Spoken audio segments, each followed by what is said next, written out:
Welcome to our movie recap channel, your ultimate destination for in-depth and engaging movie summaries, whether you're looking to catch up on the latest blockbusters or revisit classic films.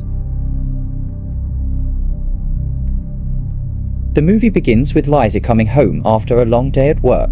She calls out to her son, Jude, and searches for him throughout the house, but only finds his shoes neatly placed in the hallway. Suddenly, he sneaks up behind her and frightens the life out of her. Liza playfully scolds him and asks him not to do it again.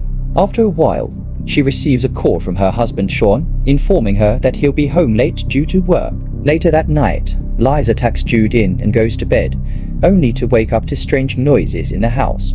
She gets up to check on her son and finds his bed empty. Believing that Jude is playing another prank on her, she heads downstairs and spots him hiding in the kitchen. Suddenly, a masked burglar attacks Liza from behind. Though she bravely fights back, his accomplice violently strikes her on the head and knocks her unconscious. The burglars then make their escape, leaving Liza and Jude helpless. Following this, the movie cuts to a few weeks later, and we see that both of them are still traumatized from the attack. It turns out that Jude stopped talking altogether ever since the incident and only communicates by writing on a notepad. His parents take him to a therapist, but he refuses to open up to her as well. Meanwhile, Liza, who had suffered a head injury, has frequent headaches and nightmares about the attack every night. The doctor encourages her to work towards her own healing, which might also help Jude to recover. Sean likes the idea and encourages Liza to open up about the incident. However, she gets upset and refuses to speak on the matter. Because of this, Sean suggests the three of them take a break and leave the city for a while. In the next scene, the family moves into a lovely secluded guest house in the countryside. After settling in, they go for a walk in the nearby woods and find their way to the beautiful mansion of the estate. It turns out that it has been closed for a long time due to renovations. Meanwhile, Jude begins to hear a voice calling out to him and follows it. He wanders off into the woods and soon comes across an antique porcelain doll buried in the dirt. Back in the mansion, Liza and Sean realize that their son is missing and start getting worried. But just then, Jude arrives with the creepy doll in hand, whom he calls Brahms. Later on, the family returns to the guest house with Brahms, and Liza helps to clean it up. She finds an old crumpled note in his pocket with a list of rules, such as having no guests, reading a bedtime story, playing music, and most importantly, never leaving the doll alone. That night, Liza is startled to see Brahms turn his head and look right at her through the mirror. However, when she looks back, she finds him in the same position as he was earlier. The next morning, Liza wakes up to Jude playing the piano for Brahms while he is seated nearby. She notices that the doll has been dressed in clean clothes. Liza compliments her son for dressing Brahms so neatly, but the boy claims that he didn't do it. After she leaves, the camera pans back to Brahms, who has mysteriously turned his head towards the kid. Later during breakfast, Liza takes Jude and his new friend for a walk in the woods as per his request. There, the boy hears the voice again, which leads him to an old coffin buried in the ground with some of Brahms' clothes inside. Just as Liza finds them, they are startled by a big dog named Oz barking at them. Soon after, Joseph, its owner and the groundskeeper, comes by and introduces himself. He seems to be spooked upon seeing Jude holding Brahms, and even Oz continues to growl at the doll for whatever reason. That evening, Liza talks to Sean and points out how much attention their son is giving to Brahms. She also reveals how the doll's clothes were buried in a coffin in the woods. However, Sean tells her to be easy on their son as he seems to be having fun after a long time, and there's nothing weird at all about pulling an outfit for a doll out of a coffin in the woods. Afterward, the two of them overhear Jude talking to Brahms inside his room. They get excited upon hearing their son speaking again, but he stops once they enter the room. The parents then ask if he was talking to Brahms, and Jude writes yes in his notepad. When asked what they were talking about, he writes that they were discussing the earlier doc and how Brahms didn't like him. Despite the unusual scenario, the parents don't think much of it and simply assume that it's just a kid being a kid. That night, Liza has a nightmare that she is attacked in her home again and even sees Jude wearing a mask over doll's face. The next day, Jude hands his parents a list of rules for Brahms. These include never having guests over, always keeping Brahms tidy, including him during family meals, never leaving him alone, letting him eat pudding, and watching Dragon Ball Z at midnight, and so on. However, they don't give it much thought, believing it's just a kid being playful. Later, Liza finds Jude's favorite teddy bear torn to shreds. When she asks him about it, Jude eerily scribbles on his notepad that it was Brahms who did it. He continues to blame the doll, so she orders him to stay in his room without Brahms until he's ready to apologize. Later, Liza gets creeped out by the door when she hears the TV turning on when no one is in the room but him. Regardless, she assumes that it was Jude who pulled a prank on her, but he writes that he never left the room at all. Moments later, she returns to the kitchen only to find Brahms missing from his place. Suddenly, she hears Jude running to his room and follows him. She scolds him in anger when she finds the door locked from the inside. At this moment, Liza turns around to find Jude standing right behind her with a glass of water. Her anxiety escalates when she finds the door unlocked and Brahms sitting inside the room. However, she finds it hard to trust her own mind and remains unsure if what she saw was real or if she was just hallucinating. As the days pass, Jude continues to carry Brahms with him everywhere. This worries the parents, and they contact the therapist to report the new developments.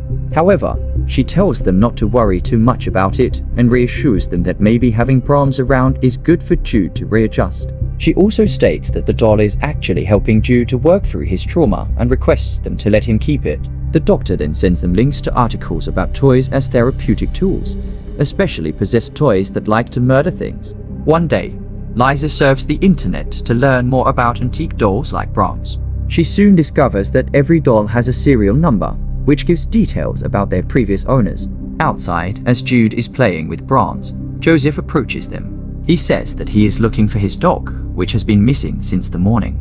But before he can say more, Liza arrives there and asserts that they don't know anything about the dog. Hearing this, Joseph decides to leave, but not before giving the doll a good stare. The next morning, Liza looks up the serial number from Brahms' foot but finds no results. To make matters worse, she stumbles upon Jude's notepad filled with disturbing drawings of Brahms and what appear to be conversations between the two. These drawings also portray the dog violently massacred and Liza and Sean being shot dead, with Jude standing over them. Imaginative little tyke. That night, Jude gets dressed like his doll buddy and heads for dinner.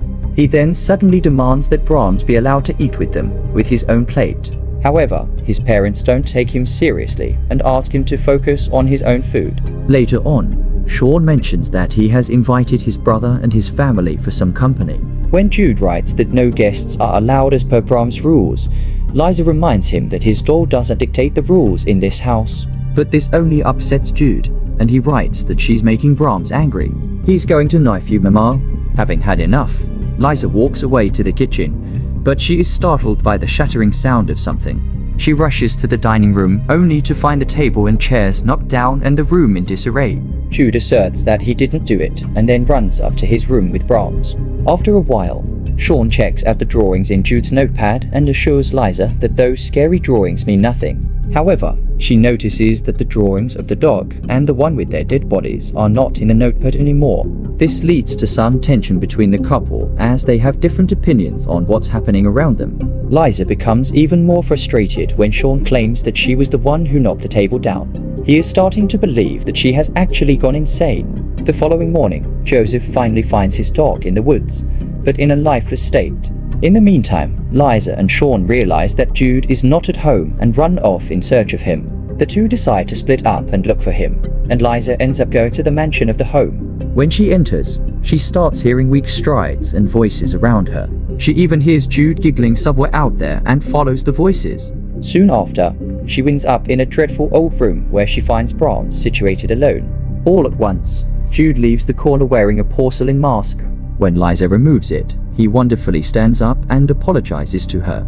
Subsequently, Sean and Joseph also show up in the old room searching for them. Jude apologizes to his father too, and the parents are glad that he can finally talk after so long. Following this, all four of them leave, and Liza asks Joseph about what exactly happened in that house. He responds by revealing about a family that once resided here with a crazy child.